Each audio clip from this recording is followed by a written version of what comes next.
Hey everybody, Sam here. Before we get into today's episode of Good Vibes, I wanted to take a moment to acknowledge that today is International Transgender Day of Visibility.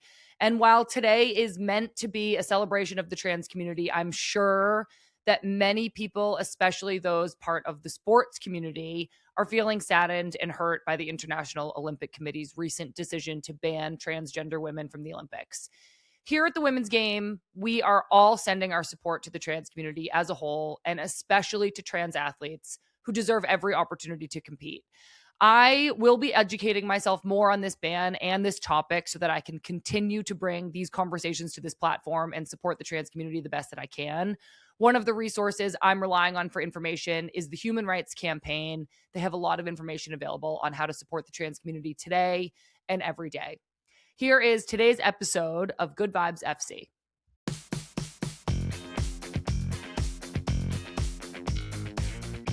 Hello, everybody, and welcome to Good Vibes FC. I'm Sam Ewis, coming to you from the Women's Game World Headquarters in Vermont. And I'm Lynn Biondolo, coming to you from my living room because the office has turned into a construction zone. Oh my goodness, because it's about to be a nursery zone. Yes. Amazing. So there's paint happening. There's fumes in there. There's wood going up. You can't be down here. Be in there. Yeah, No, you can't be in there with the fumes right now. You need to be closer to the kitchen, I think. Yes, because obviously, I got a bagel, a smoothie, a coffee, a water. Uh-huh. I need access to snacks. Yeah, at all times. Yeah. I need that for you. Good Vibes FC is presented by our great friends over at Olipop. Use code TWG20 for 20% off at drinkolipop.com. Today on the podcast, we're covering the headlines from the 1 million NWSL games that happened in the past week. Then we're getting to know all of the new coaches a little bit better. There's 7 new coaches in the NWSL this season. Who are you people? We're about to find out. And finally, we've got an email from Alex about playoffs. But first, Lynn, you're in the living room. Your house is a construction zone. You have a lot of drinks. You have a lot of snacks. What else is going on? What else is going on? That's about it. Just like getting the house ready. I put up shelves yesterday. Nice. Are the baseboards clean? The baseboards are getting clean. Well, This is what's happening is like I'm cleaning and then like they're doing construction. So they get dusty again. Yeah, and then it gets dusty again. So I'm like, well, like let's be smart here. Let's not do that. What have you been doing? Well, I ran my finger along a banister in my house today and it was so dusty and I was like Oh, I thought you were going to say you got a splinter. Oh, no. It just goes so dusty. I was like, Lynn would be ashamed and appalled. Yeah, like clean your house. I know. When's the last time you got a splinter, by the way? Dude, literally, I got a splinter like today because I was like throwing away old flowers that were in a vase. And like, it wasn't a wooden splinter, but it was like a sharp, like floral splinter in my hand. Yeah, and I had to pick out like a piece of flower like stem from my hand. A thorn? It wasn't a thorn per se. Eliza Thornberry? When was the last time you got a splinter? I don't remember. That's what I'm saying. It's like when I was a kid, I felt like I got a splinter every other day. I know. Like, what was I doing? Dragging my feet along a wooden plank every day? Exactly. And now I haven't gotten a splinter in years. Knock on wood. Are they like polishing the wood better? Like we like notoriously had a splinter deck too. Like well, my house was like known for splinters. I know. And then my dad would like get a needle and have to like somehow dig it out. It'd be so painful. I'd be like, no. I'll get it. Well, yeah, they'd get a needle and tweezers. Yes. Yeah. I have been recently getting like weird like finger injuries though. Like last week, I literally got like 3 cuts on one finger like within a 24-hour period. And I think it's because I started like behaving differently with the finger. So like I cut it when I was cutting vegetables and then I like acted weird. So I like also got a paper cut on it. And then I like continued to like, you know, when you just like act different because you're hurt and then you like re-hurt. You're compensating. Well, you know, I cut my finger, my pinky. It's healing great, but like there's a scar and it still feels weird. It's so funny because you just never could have predicted that we were going to talk about splinters I was just thinking that. And I was also looking at my face and I look like a potato, so that's good. I don't think you look like a potato. That's okay. You can call me Mrs. Potato Head. It's fine. I only see you in just the best light. Oh, thank you. Somebody, I put it. I put a TikTok up saying like, what should I bring to the hospital or put in my Yeah. hospital bag? And somebody said, bring Sammy. And I thought there's a lot of things and a lot of qualities and places I would Like, bring bring you. me? Yeah. And I was like, to the birth would not be one of them. I think you would be like, oh. I currently have no interest in being in a room when a baby is born. Exactly. I was like, that's the last place I'm bringing her. I will wait for you at home with a basket of treats. We have gone rogue. Splinter Chat is here. Should we do soccer? Or do you want to talk about anything else? I guess we could do soccer. Literally, there was so many games. I feel like I'm like cross-eyed now. I'm like, I just like when I like started recognizing like, yeah, there were 8 games this weekend, but there were also 5 games last Wednesday. I was just like, this is a full-time job. it's, I was like, I love nobody it. told me that this was going to be a full-time job. Nobody told me. Nobody prepared you for this. Nobody gave me a heads up. I like it because it gives me something to do and watch while I'm like doing nothing right now. But it's a lot. I feel like Marley's like, okay, are you still watching? And I'm like, yeah, it's another game. Another game's on. No, I feel the same way. And I think when there's multiple games on at the same time, I definitely like can't watch them all with like the same intensity and fervor that I would like to. So you know what I have been doing is rewatching games on NWSL Plus. Oh, have you? This is not an NWSL Plus ad. This is just like a Sam Mewis trick of the It's trade. just what you're doing. Yeah. I rewatched a game that was on late. So I rewatched Angel City Houston and I got to watch the whole game. And then meanwhile, I was asleep when it was actually on. There you go. So you don't have to take in or cut into your sleep time. Exactly. Can't possibly do that. So anyways, tons of games on. We can't go through every single one because as we just said, there were like 13 games and it just like wouldn't really be that interesting to go through every single one. But there were some huge storylines that I am really, really excited to get into. Denver, they are one of those teams that had 2 games. So they got their first ever club win on Wednesday night against Gotham. That was huge. And then to follow up that amazing feat, they set the NWSL all-time attendance record at their home opener on Saturday with over 60,000 people in attendance. They tied the Spirit 0-0 in that game. But luckily, our producer Jen was at the game and she's actually going to tell us more about the atmosphere. So Jen, clock in over here, sis. Jen. Denver native. What was the game like? What was the atmosphere like? And where were you sitting? I got to sit in the lower bowl, which was awesome. So I got to like, because I have season tickets, so like they like assigned them, and so I got lower bowl, and I was near the supporters section, and like I got to, it felt like massive. It was just crazy. Like my vantage point was just, it was awesome. But like the energy overall, like I hope it translated to like the TV, because when you like being there, I was like, this is incredible. Like we got to the tailgate at 9 a.m. and there were already thousands of people there, which is nuts. Like, what time was the game in Denver? Noon. Okay. So it was like an early game, and I was kind of worried, like, oh, it's an early game. But no, everyone was in their seats for Beers kickoff. for breakfast. Whoa. Yeah. It was awesome. Okay, it sounds amazing. Obviously, like, how did the stadium itself feel? Did it feel full?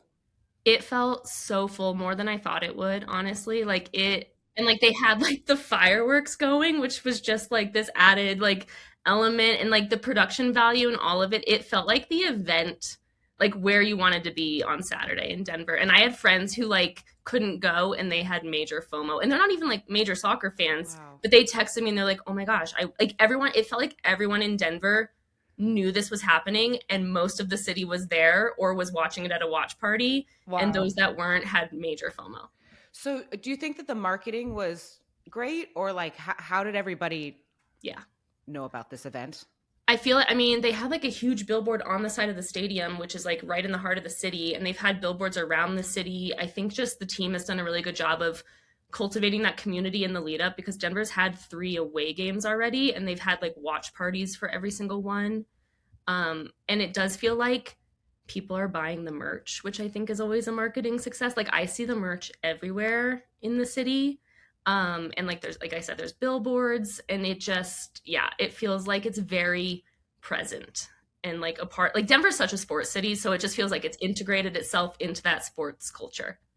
One of the things we were saying was how it would have just been so awesome if there were goals. But I'm wondering, Jen, if you felt like just the whole atmosphere, having that many people there, like did the emotion of supporting the team kind of come through even though Denver didn't score any goals? Yeah, like I mean the whole time, like the whole game, you could just tell like the crowd was so just ready to erupt if a goal was scored. And there was like a few solid chances by Yasmin Ryan that were just like, oh my gosh, like okay, it's gonna happen.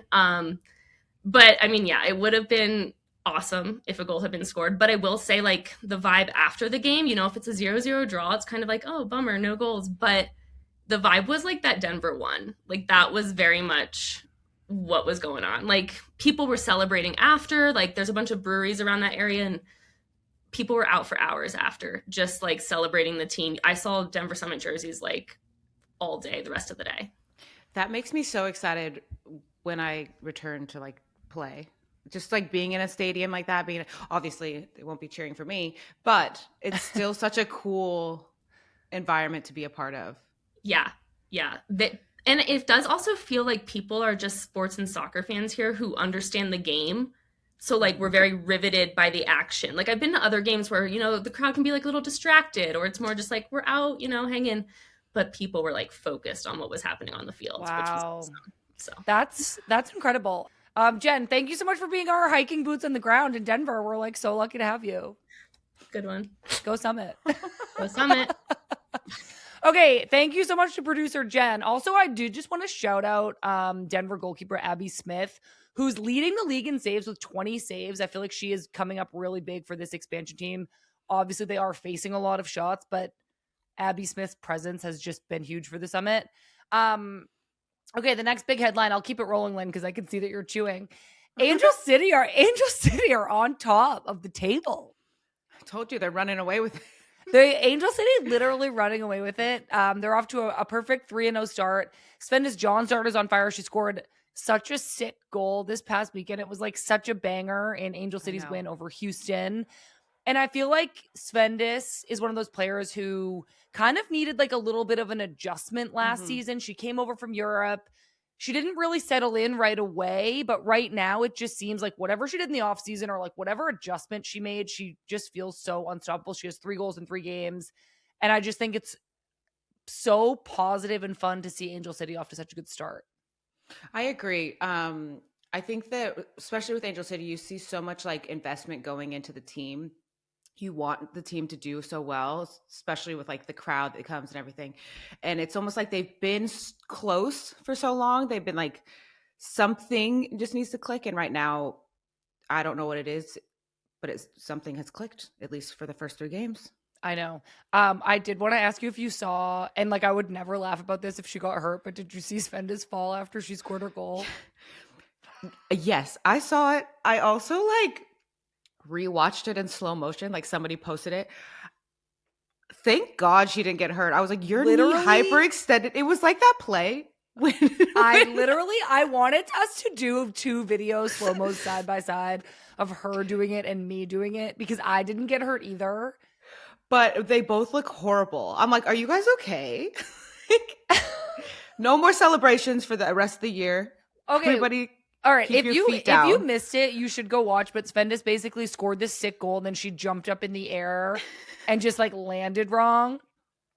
I, on the other hand, was trying to come back from one of my many knee injuries, and I like lunged to try to like block a long ball, and like literally my leg just didn't work anymore. This was like the second to last game I ever played, so like it was like it's your hilarious. Leg just, like, stuck into the ground so hard. And like my leg just didn't bend.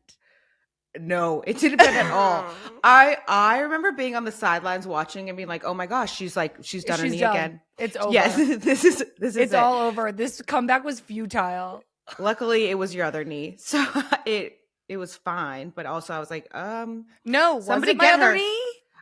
I think so. I think you were like, I'm fine. And then you like just jogged back. Okay, we're going to need to see if we can find old video of that because like that was, it was one of those videos where like your friends are all laughing at you. So they take video of like the film of it. And so like, therefore one of my friends has it. I'm the friend. I have it. Well, once I found out you were okay, kind of like Svendis, like you can laugh. Yeah, then it was but, funny. like, then it was funny. yeah. At the time, I was like, ah. Yeah, it turns out that didn't end my career. Something 3 days later did. Okay, enough about me. Thank God Spendis is okay, by the way. Also, sick goal. Okay, we're staying on the West Coast. Other big West Coast news. Cat Macario to San Diego is official. We kind of talked about this because the rumor kind of leaked a few weeks ago, but Cat Macario signed a record-breaking contract through 2030 worth $8 million and is coming to the NWSL for the first time. Cat is from San Diego, and so this is like a homecoming of sorts for her. And San Diego has just got to be so psyched to have her. They're already doing so well. Leah Godfrey has 2 goals. Dudinha has 2 goals and 3 assists. And I'm just like thinking about adding Cat Macario into an attack that's already been so great this season. And like, I feel like San Diego is just very fortunate. They're very fortunate. I feel like they lost. Well, right now they don't have Adriana Leone. She posted something about how she has an injury. And they also just lost Delphine. Yes. Delphine Cascarino did leave. There you go. And then they lost Delphine Cascarino. So I think with Cat, like at first everybody was worried about San Diego. They're obviously doing fine. So now bringing in a Cat, it's like a little scary. I know. And I also think that she's going to have like take a second to settle in because the style is a bit different. Mm-hmm. But she just brings like a different element and skill set that I think the league hasn't seen in a while. So I'm excited to watch her. I know. I think it's going to be such a treat for fans to see Cat. I do genuinely feel like their attack is so fluid that, of course, you know, one of my like beliefs about the NWSL is that, of course, it is difficult to like come right back and slot right back in. But I think that there are a lot of like other really great pieces around Cat.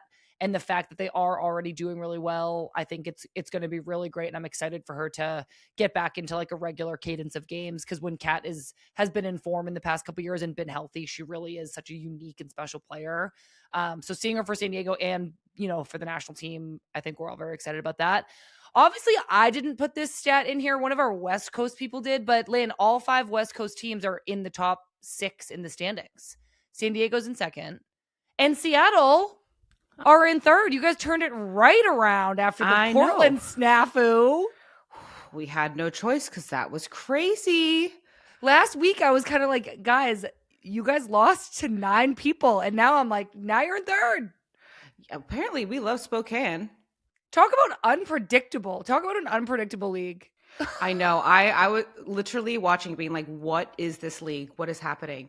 But go girls. I'm so proud of them. Their last 2 games that they won were both in Spokane. Yes, both in Spokane. And then we have one more game in Spokane this weekend, I believe. I love that for Seattle. West Coast is kind of popping off. But I do think that the other big headline from the last, week or so is that some of the teams who were in playoffs last year, who did really great last year, are not doing great yet. The Spirit have not won a game. Gotham hasn't quite found their groove. Orlando has 1 win. Kansas City has lost 3 games in a row. And Kansas City only lost 3 games in all of 2025. So I think this one is like among the most alarming. So we've kind of got this like surprising group. They're not necessarily at the bottom of the table, but they're in the bottom of the table. And then we've kind of got this like surprisingly amazing group at the top of the table. Angel City's undefeated. Houston has been on a roll. And that brings us to our Olipop Gut Check of the Week, Lynn. Thank God I get to have this. Thank God it's an apple crisp. Our Olipop Gut Check of the Week. Which is the most surprising to you, Lynn? The top of the table or the bottom of the table? The bottom. What about you? I don't know. This is why this is a good gut check. I think the fact that Kansas City has lost 3 games and kind of big losses is shocking. Yeah. I think Washington, that's shocking with the, oh my gosh. Sorry. There is a man here who's bringing me I brought treats. Oh my goodness. Hi, guys. Hi, Marley. You're here just in Hi, time for the Sam. Olipop Gut Check of the Week. I got lots of treats. So many treats. Okay, show us the treats. Talk us through Okay, them. sorry. Do a taste test. We'll redo the Ollie Pop. We'll get back to the gut check. Is going to be okay. Matchas? Matches, yeah. Yes. Matchas. Thank you, Marley. Is that a jelly donut? A jelly donut, a jam donut, Oh, a ham and cheese croissant. that you needed that. I needed that. You needed that. Thank you so much. I love you so much. Wow, Marley's going to be such a great dad. I said, can I have treats? And he brought me treats. He brought you 3 treats. I'm so excited. He brought you a matcha, a dessert, and a meal. I know. I don't even know where to go from here. I don't either. I'm like, we're gonna have to take a break so you can dive into the jelly donut like ASAP. Okay, we'll do it at the end. I'll do a taste test. Okay, amazing. Ollie Okay, Pop. so you were saying yes, Kansas City, pretty shocking. Kansas City's shocking just with like the way they're losing. Washington, I am pretty shocked that with the roster they have, it's not like they had that much turnover. I know Croy's not there right now and Aubrey's obviously out on maternity leave, Yeah. but it's not like they lost their whole roster. Yeah. And then Gotham, honestly, not too shocked about Gotham. I think that for the past couple of years, they actually have had trouble scoring. Their defense, they're not letting in goals. And even though they won the championship, they did come in 8th place last year. So I agree that the 4 of the top teams from last season have not really found their groove yet. I do think that that's really surprising. I also do think it's kind of crazy to see Angel City and Houston like so close to the top of the table. well, that too. Like last season, I think they came in 10th and 11th. We've been waiting around for Angel City to be good.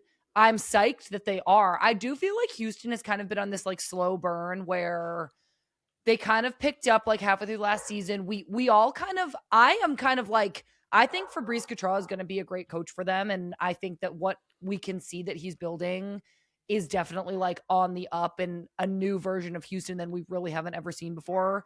Not since the 2020 Challenge Cup when they won the whole thing. Shout out to Christy Buis and that team. But the table is all kinds of upside down. And like, it is just surprising. I know. And I feel like we keep saying like, it's so early in the, I hear them now. It's okay. I feel like we Chester! Chester! No! No, Chester. I feel like we keep saying it's so early in the season. Let's not panic and let's not. But something's got to change for the teams at the bottom if they want to like turn this thing around, because again, like we said last week, these points matter towards the end, especially in a league that is so close and 1 point either gets you in and out or out of playoffs. So don't panic, but like pick it up. I know. Well, okay, I actually want to talk more about this. That was our Olipop gut check of the week. The top and the bottom of the table are both surprising, but you let us know what you think. I actually want to talk more about this and specifically about Kansas City and their new head coach, Chris Armas, because we're going to talk about all the new head coaches in the league, but we do have to take a really quick break. So just hang on one moment and we'll be right back. All right, welcome back, everybody. So, like I said, Kansas City's not off to the best start this season. They do have a new head coach, as do 6 other teams to start off the season. Some of these new coaches I didn't really know very much about, so we did some research over the weekend. I wanted to use this timeline to just discuss the new coaches a little bit, starting with Chris Armas at Kansas City.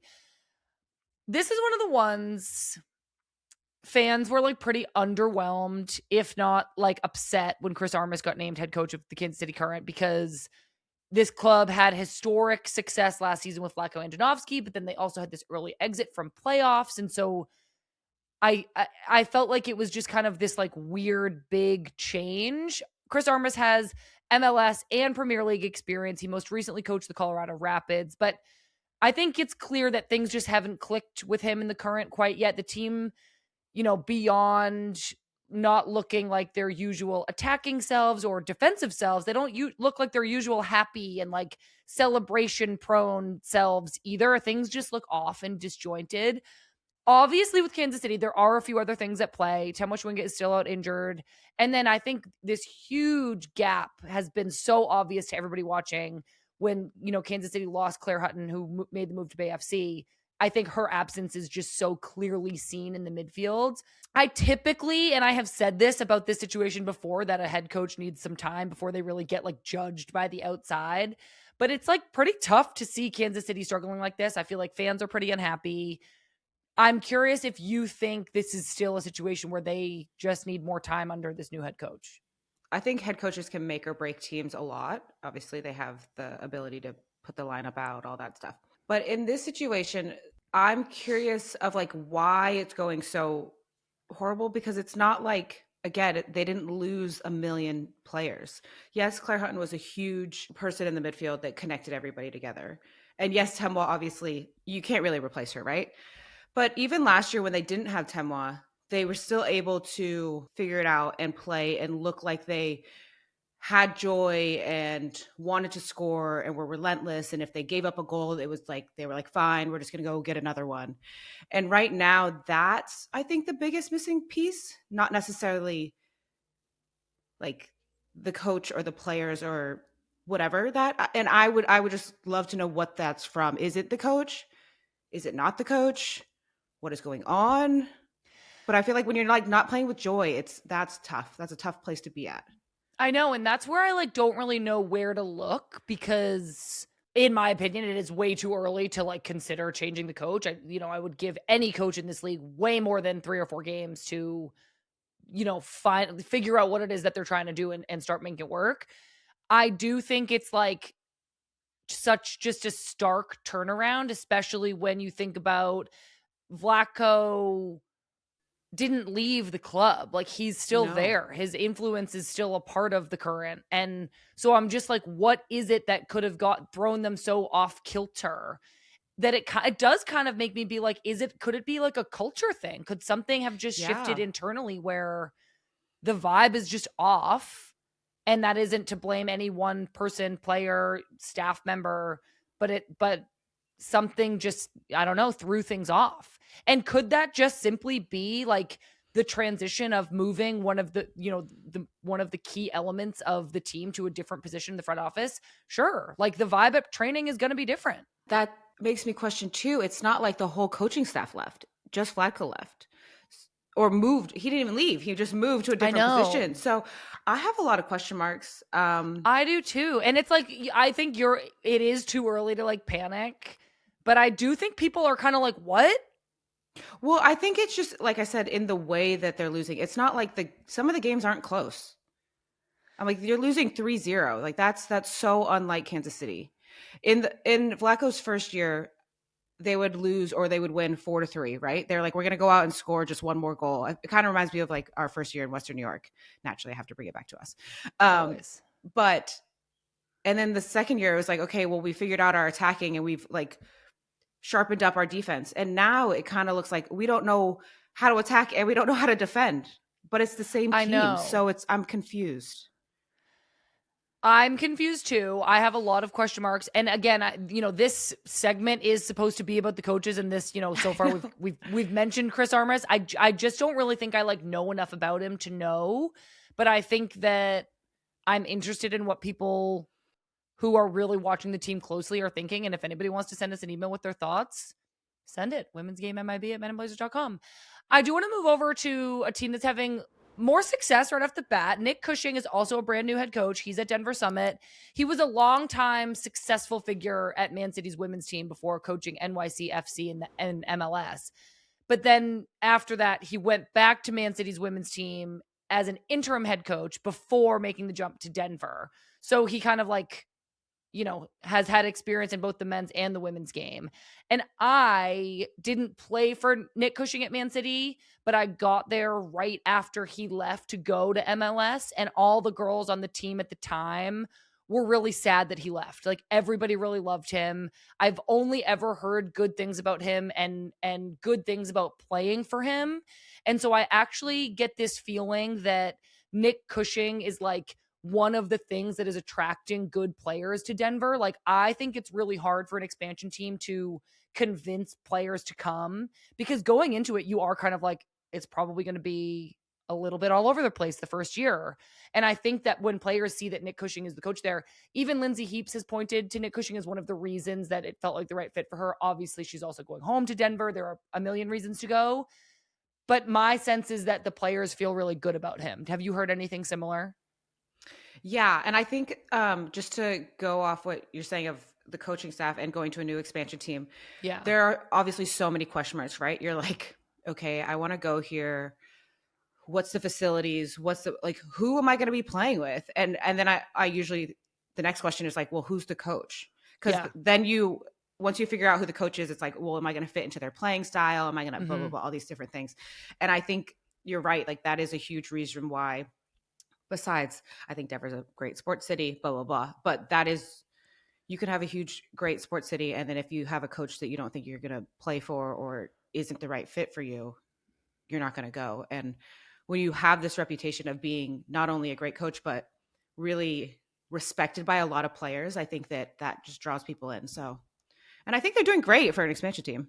I know, same. And again, like we heard from Jen a little bit earlier, it's like, I think the vibe is there. I think, and so much of a team is how things feel. And it's like, we can point to tactics and transition moments and changes in the structure of the front office. But then there's also just this, like, sometimes your team has a good vibe and sometimes you show up to training and everybody has a smile on their face. And it seems like some teams right now have found that and some teams haven't. I think what I will say, Denver feels like they're off to a good start, but it's never going to be like a smooth sailing or easy year for an expansion team.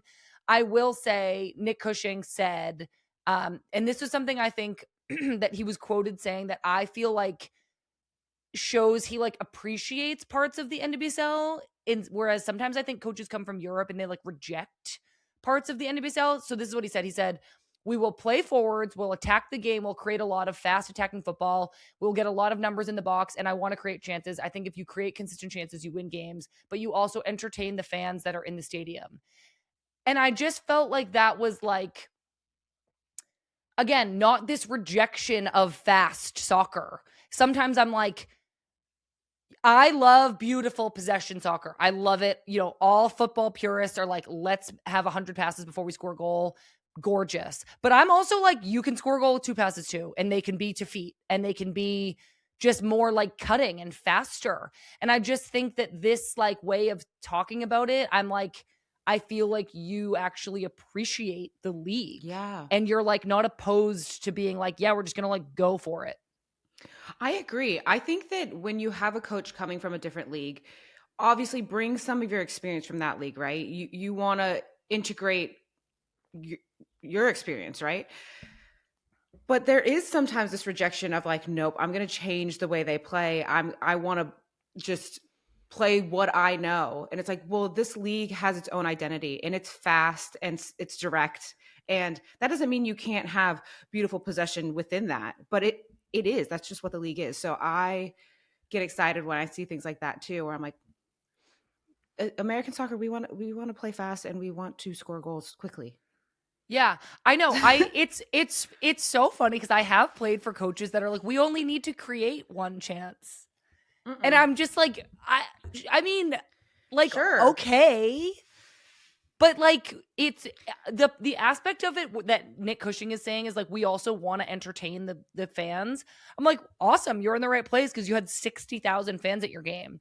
And like, the fans do want to see a lot of chances. I'm a fan now and I want to see a lot of chances. I do have an appreciation, and I think a lot of fans do, for like beautiful passing and possession. Yeah, of course. But there's nothing more exciting than like getting forward and creating chances. Yeah, and if you can get really consistent at creating a lot of chances and then consistent at putting away those chances, you can score 1 million goals. You're going to win some games. Denver is going to run away with it sooner rather than later. Okay, the other expansion team head coach, Philippa Patau, with the Boston Legacy, she came to the NWSL from Benfica, where she coached for 5 years and won the league 5 times. And so I think, when we're thinking about like all the coaches who were like appointed new head coaching positions in this offseason, Felipe Patel got really positive reactions from the fans. I think everybody was happy to see a woman get hired. And I have been giving the Boston Legacy a lot of credit for like kind of putting their money where their mouth is and being like, we want women in leadership positions in this club and we're hiring a head coach and she's a woman. I think that was like really great. Felipe's resume was really good. Obviously, now that we have all seen Boston has lost all 3 of their first games, I think they've looked a little less like prepared than Denver has. And it's not like, expansion team apples to apples comparison. But I do think the takeaway maybe about Boston so far is that maybe the club did underestimate the league a little bit and just underestimated like how difficult it is to get a win, a goal, anything like successful. It's just a really difficult league to play in. And I think what I see in that is just that there are a lot of players on the roster who don't have experience in this league. It's not that I think it's not gonna go well all year. It's like we talked about this with Svendis earlier. It's like, I think it does take players a minute to adjust to the league, most players. And I think this roster could be really good. It just maybe seems like it's going to take a little longer. Yeah, I think that this roster, there's a lot of players that, like you said, don't have experience, but also haven't played together. I think that we compare them to Denver and we're like, they're not doing as well when we shouldn't compare them. They are an expansion team. It's going to take a second. I think they're going to be fine. I think that like you said, this league is hard. Sometimes I think people look at the league and they're like, well, everybody's winning like on a different day. There's like not consistent. So we're bound to win at some point. But I think that what that means is every single game you have to come and put your best foot forward and you have to put out like an extraordinary effort every single game. And that takes experience and that just takes time to learn that. And so, like you said, when we have a team that has a lot of players that just don't have NWSL experience, it just takes a second. No offense to Boston, but I don't have them in my like top teams of like winning the league. I think right now their first year should be like, okay, let's get used to this league. Let's figure out how it works before we even kind of think about that. I mean, I get that. And I think, Boston is my hometown team. I'm on the athlete advisory board. I'm involved in the club. And I think when I then come on this show and talk about the team, I actually think I'll probably be a little bit harder on them than I would be if I wasn't involved, because I'm like, I want them to do well. And I do feel like I've gotten to know just the team generally a little bit better. And so I almost feel like I have that responsibility to like continue to critique and criticize them. And I think what I will really say is that I have had a couple conversations with Felipa, and I actually think her style will work well here. Felipa is somebody who's like so intense, so competitive. She also wants to play fast, aggressive, high pressure soccer. It hasn't clicked yet on the field. And that's where I'm coming back to like, I'm giving them time. I know it hasn't really been great yet, but I don't see it as a coaching issue. I just see it as like adapting all of these players to this style, to this league in a new setting is going to take a minute. And that's 100%. My like honest, like critical feedback as somebody who like knows the team pretty well. Yeah, well, I think that when you're being aggressive and you want to go forward and you want to do all these things, you also are leaving yourself open for transition, right? And so to be able to do that and get everybody on the same page, you also have to have the mindset of like, okay, we need to be able to be aggressive, but with like counterbalance and protect ourselves. And that just takes time. Yeah. And I think the difference, like not to keep comparing them to Denver, but the difference right now is just the experience in the league. So you have like Kaylee Kurtz, who's been in the league forever, who was a captain on our last team, who can like organize. Whereas like right now, Boston doesn't have that just yet. It's not that they won't get it. It's just they don't have it yet. And it's just going to take a second. I think it's such a good example talking about that kind of like defensive experience in the league. Obviously, Boston has Casey Murphy, who I think has come up big for them in goal. But we saw Utah score on them on this set piece where the line wasn't, Boston didn't all hold one offside line. Being good defensively at set pieces takes hundreds of reps. Yeah. And they just don't have that yet. And that's where I'm like, those are the things that show me it's going to take time. Yeah. And that's why I'm like, I'm not freaking out for them. Again, do I think that I would be shocked if I was like, oh my gosh, they're a top 3 team, because they're expansion. Like they're bringing everybody together to figure it out. And yeah, I think that their coaches is going to be fine. It's so many moving parts and so much newness all at one time. Yeah. Yeah, totally. Okay, another new head coach this year, Emma Coates of Bay FC. Emma came from coaching England's U23 team. She was working closely with Serena Wiegman, the head coach of the Lionesses, England's women's national team. And to me, you know, the U23 job suggests to me that either Emma Coates, you know, is good at working with young players, or at the very least, she has experience working with young players. And that what we're seeing with Bay FC right now, Claire Hutton was this big get for them, but Alex Pfeiffer has been really standing out as well. 2 really young players who could be the future for Bay, who are, you know, already performing at like a really top level. And so I think what I'm kind of starting to like piece together is like Bay is planning for now, planning for the future, and bringing Emma Coates in was kind of their way of ensuring that they could set all of that up. I feel like before this year, Bay just as a club to me has just been a little bit all over the place, like in the standings, like they made playoffs one year, but there was like fanfare because it's such a great ownership group, but then they had that great Oracle Park game. But I think that there's been like a lack of identity on the field, and then there was like confusion with the issues with the previous head coach. Was that a problem? Was it not a problem? And so I think this new hire, this new direction, the acquisitions that they've made just feels really positive and promising for Bay. And I don't know Emma Coates personally, but like things just seem like hopefully they're going to be a little bit more like cohesive. I would agree. Bay has been a little bit all over the place. Their fans are very engaged. They broke the record at Oracle Park. Yeah. Like there's so much going on that you're like, I want them to succeed. And then like last year I was like, oh, it didn't translate right onto the field. And right now I do think that they are in a spot that they're looking for to the future, and like, how can we build around these younger players? And I think when you have a coach that has experience with youth, it's helpful to the youth because they know how to like tap into them and get them going, right? And how to give them confidence. And I think that that's what they're doing right now with Emma. But I think it's going to be interesting too, because when you're a national team coach, it's a different type of coaching. You're like not in the environment every single day.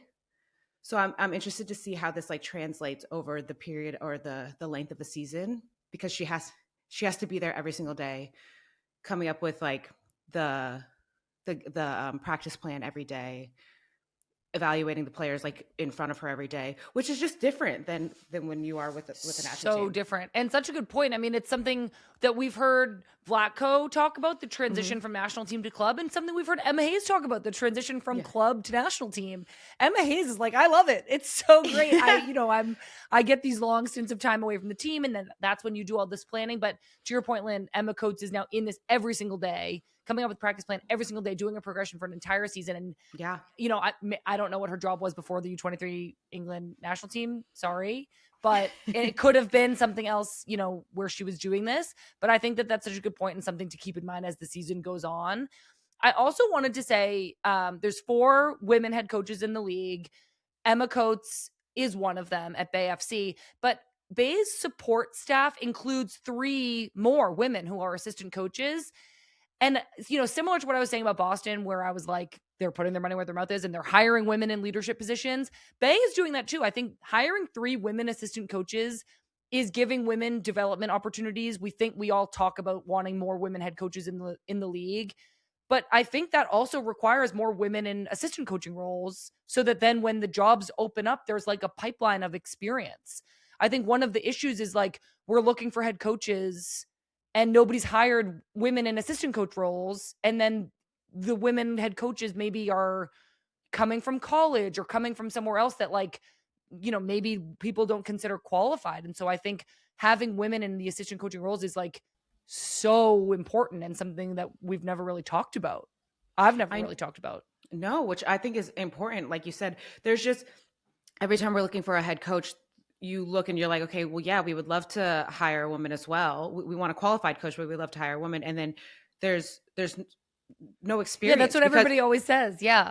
There's like no experience. So you're like, I would love to, but where are we supposed to get this person? And so the fact that they are giving these women head coaches, like you said, a pipeline, and then we don't have to. What I love about this, like this coaching list, is that they're not like just recycled coaches.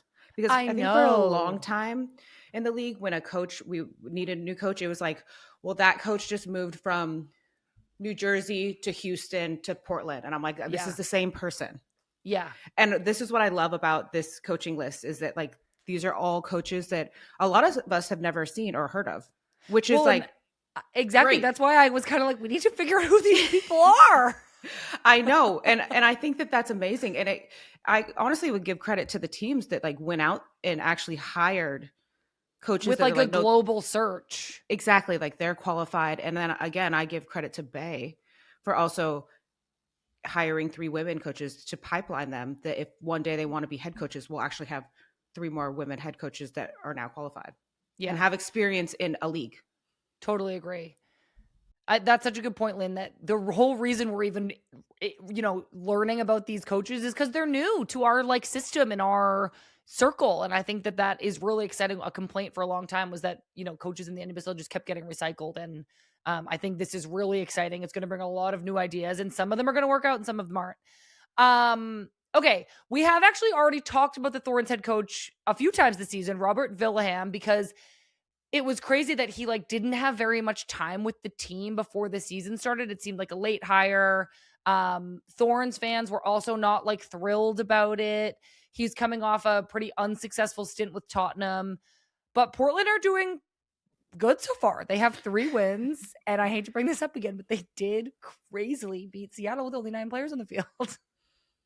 That's old. That's old crazy. News, that's I know we don't have to keep talking about this. I'll never bring it up again. Yeah, no, they look like Portland, like successful. I think that when Sam Coffey left, everybody was like, how are we going to fill this hole?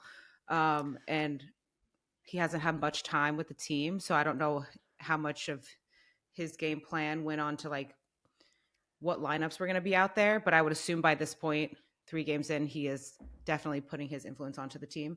But they figured it out. That's the truth. They are definitely figuring it out.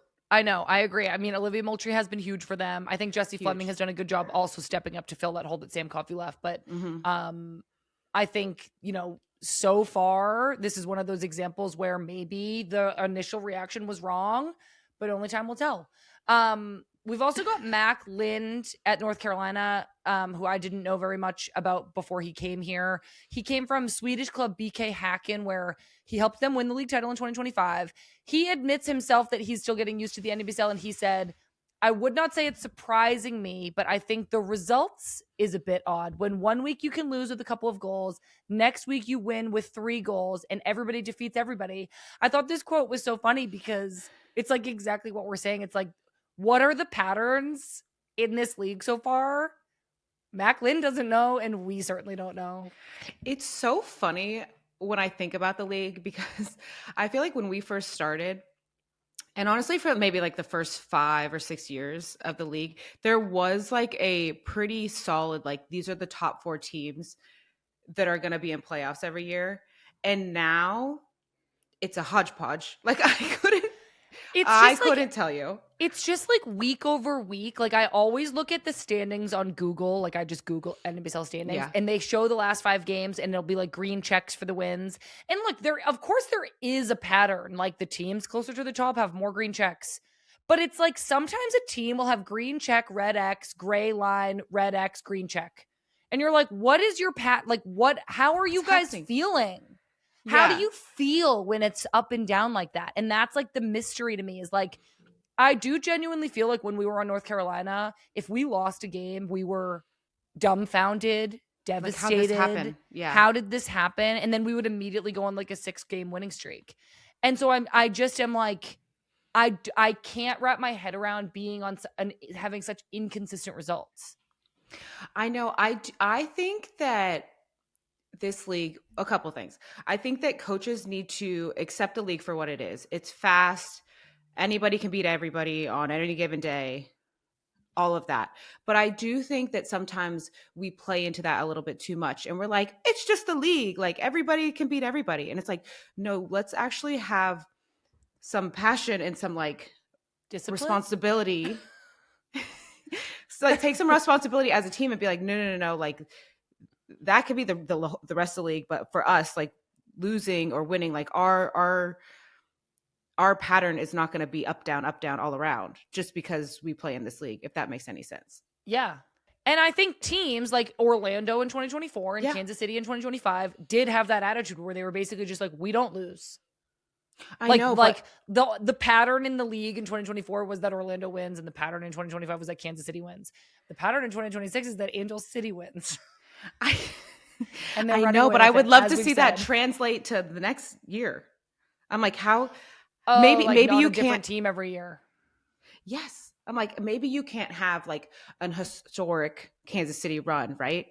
Like they did last year, but you could get close, or like that should be kind of your standard now. Like we don't lose, and so the next year you're like, this mentality translates over, and it's a club culture thing, and it's like a identity thing instead of. Sometimes I'm like, does anybody have an identity? Do you think that's true of Portland over the past 14, however many years the league has been, 14 years? Do you think that more often than not Portland's in like the top 5?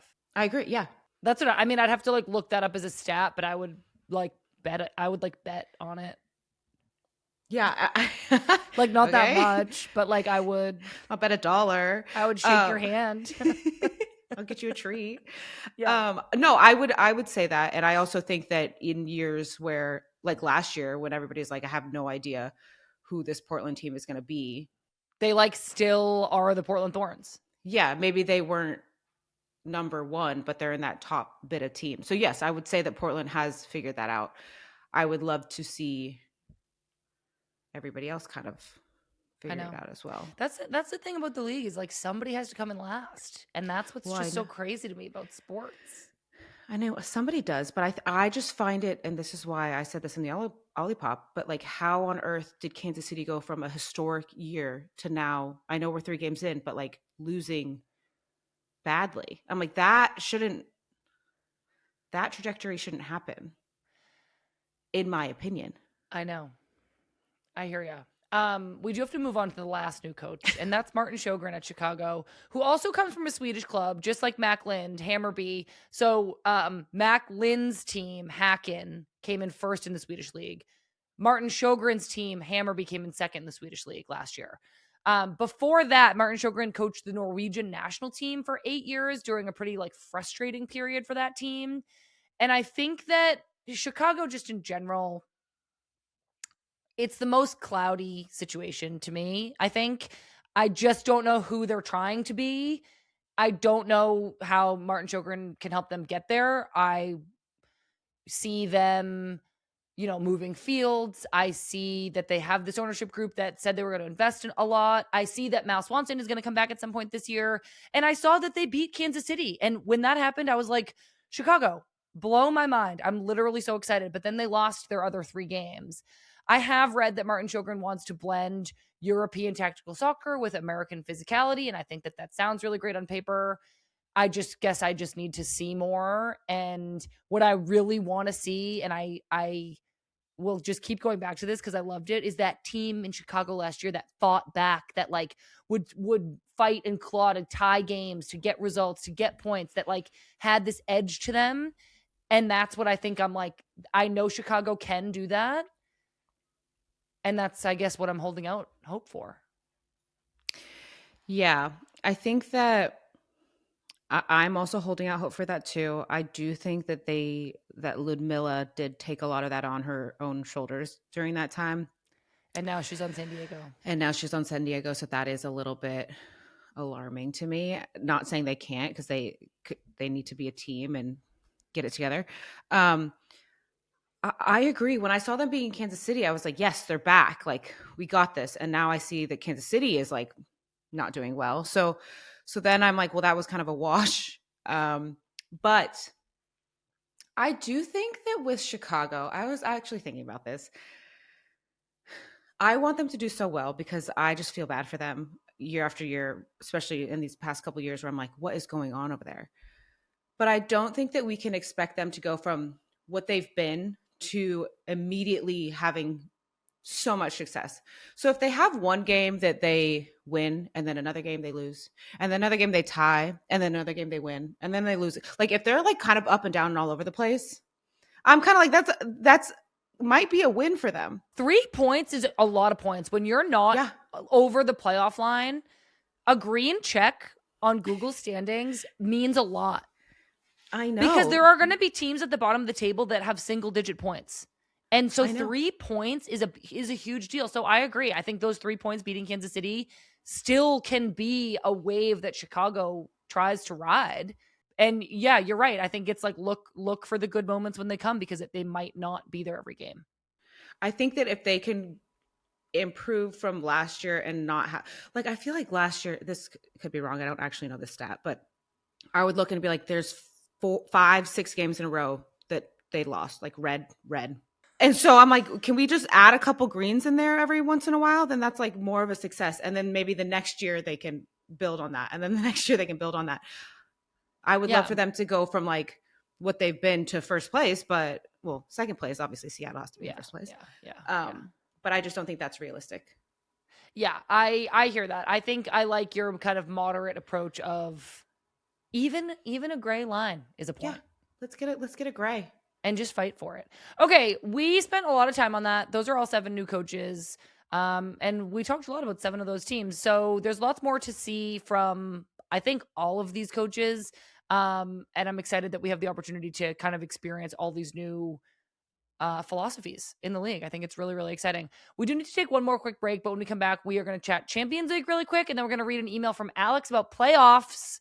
Yes, playoffs. Already. So don't go anywhere. Okay, welcome back to Good Vibes FC. So the WSL is on a little bit of a break. We have FA Cup quarterfinals this weekend, followed by the upcoming international window, but we are deep in the quarterfinals of the Women's Champions League. As a reminder, this stage involves 2 matches, and the winner on aggregate goes on to the semifinals. So here's where we stand in Champions League. Fallon Tellez-Joyce and Man United narrowly lost 3-2 to German side Bayern Munich in their first leg. Alyssa Thompson was on fire against reigning champions Arsenal, but it wasn't enough to give Chelsea the edge. They lost 3-1 to the Gunners and will need to make up some serious ground in their second match, or else Chelsea will be knocked out. The same goes for Real Madrid, who lost 6-2 to Barcelona. That's going to be a tough hill to climb. And finally, in the most surprising result, Wolfsburg upset OL Lyonnais 1-0. The second legs of all these quarterfinals are on Wednesday and Thursday of this week, and you can catch them on Paramount Plus. I'm very excited about these games, Lynn, specifically to see if Lyon can come back and specifically to see if Chelsea can come back. Why on earth would you want Chelsea to come back? Because I just love their star striker so much, and I just can't wait to see how it goes. I know. I'm excited too. Cannot wait. It's going to be an exciting game. Let's go over to the inbox. We got an email from Alex that asks, "Hi, Sam, Becky, and Lynn. My name is Alex from St. Louis. My question is, since the NWSL is expanding, do you think the league will expand the playoffs to include more teams? If they stick to 8 teams as playoffs become more relatively exclusive, what other metrics can teams use to evaluate the success of their season? Thanks, Alex." I loved this question. Here's my thoughts. I think that in the next couple of years, depending on like how many teams expand, eventually we're going to see a West Coast, East Coast, and then come together. I think that that's going to happen because I don't think that it's just going to be too much travel and too many games. Yeah, we're already up to 30 games. Yeah, so I think that... Not. Yeah, we are. I don't know. Last week your math was horrible. So oh my God. I'm so embarrassed about that, by the way. But I think we're going to see a West Coast, East Coast situation start to form at some point. And then I think that it will be like a table and then you'll meet. But I do think that you can judge the success of your year based on previous years. Like, making progress. Yeah, exactly. Like moving up the table. Yeah. Well, I think the other thing, and this is like not like soccer player Sam saying this. The more I'm like on the outside of playing, I guess the more I'm like, well, an owner or like a front office as a group, yes, winning the league is the ultimate goal, and that is an easy way to judge success. If that's not in the cards for you, if you don't have the money to field a team that is going to win the league, how many games can you sell out? How many jerseys can you sell? How many fans are you having watching and cheering for you on TV?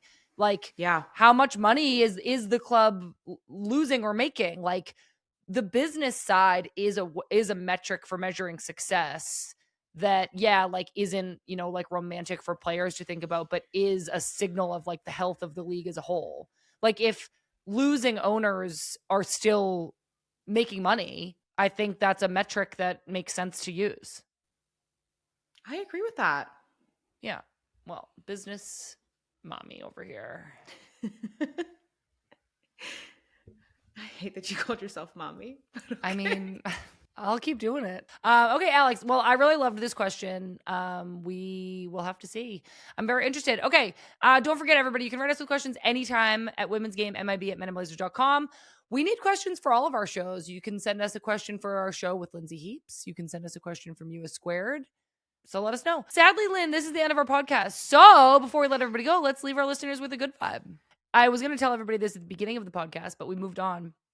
I went to an 80s party with my friends this weekend. That's why I lost my voice, because I had a few drinks. And I sang. How much is a few? And I danced. I'm not going to answer that on here. And it was so fun. It was like some of my friends from high school. I dressed up in an 80s outfit. And I got to like sing all these songs. It was like kind of like my dream. When I am singing surrounded by a group of friends and I'm just like, this is all I like have ever really wanted. Yes. I had that. That is your dream. Yeah. Oh, that makes me It was happy for really you. fun. Yeah, it was really fun. So that was my good vibe. It was just fun and 80s, baby. I love that. Okay, my good vibe.